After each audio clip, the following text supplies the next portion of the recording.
مدينة فاروق الطبية عناية طبية متميزة. Ben Çarşı'dan geldim. İndilakım var idi. Yeriye bilmirdim, bitmiştim. Çakar elinden deli olmuştum. Elhamdülillah yetiştim bu Medine Tıbbiyet Faruk. Bir müsteşfada her şey var içinde. Her doktorun ihtisası var içinde. Yoktu bir şey olmasın. Evvelallah geldim buraya.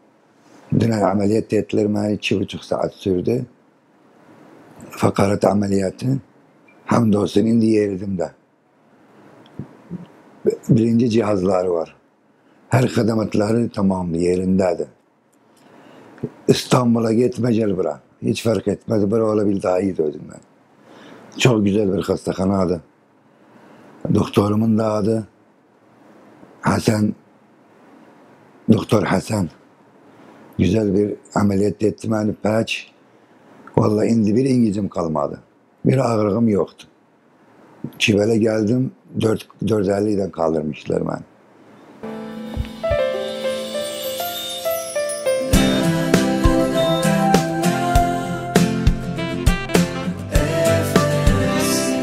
مدينة فاروق الطبية عناية طبية متميزة.